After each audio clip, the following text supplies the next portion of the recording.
सभी दर्शकों को राधे राधे। आज हम बताएंगे कामिका एकादशी व्रत का महत्व।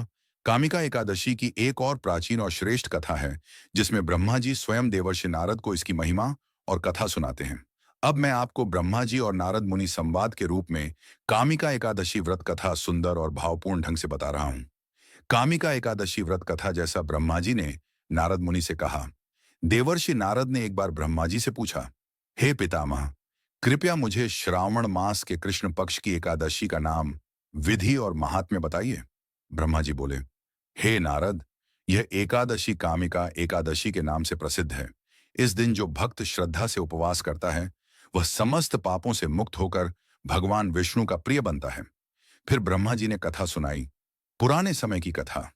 एक बार एक क्षत्रिय योद्धा और एक ब्राह्मण के बीच किसी बात पर विवाद हो गया। आक्रोश में आकर क्षत्रिय ने ब्राह्मण की हत्या कर दी और वह भारी पश्चाताप से भर गया। वह अनेक तीर्थों पर गया, यज्ञ किए, परंतु उसका हृदय शांत नहीं हुआ। एक दिन वह एक संत महात्मा के पास पहुंचा और प्रायश्चित पूछा। संत बोले, हे पुत्र, अब तुम केवल एक उपाय करो। श्रावण मास की कामिका एकादशी का व्रत करो। यह व्रत ऐसा है जो ब्रह्म हत्या जैसे महापाप को भी नष्ट कर सकता है। क्षत्रिय ने उस दिन उपवास, जप, ध्यान, तुलसी अर्पण, रात्रि जागरण किया।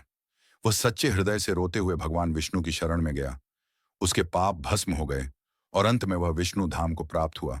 ब्रह्मा जी बोले, हे नारद, इस एकादशी पर जो मनुष्य स्नान, विष्णु पूजन, तुलसी अर्पण, कथा श्रवण और रात्रि जागरण करता है वह समस्त पापों से मुक्त होकर भगवान के परम धाम में स्थान प्राप्त करता है।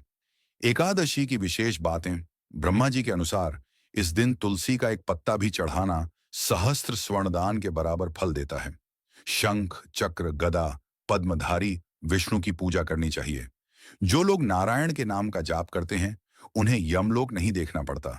यह व्रत सब व्रतों का राजा है और प्रभु को अत्यंत प्रिय है। अंत में ब्रह्मा जी कहते हैं, हे नारद, जो व्यक्ति श्रद्धा से यह कथा सुनता है या सुनाता है वह करोड़ों जन्मों के पापों से मुक्त होकर विष्णु लोक में जाता है।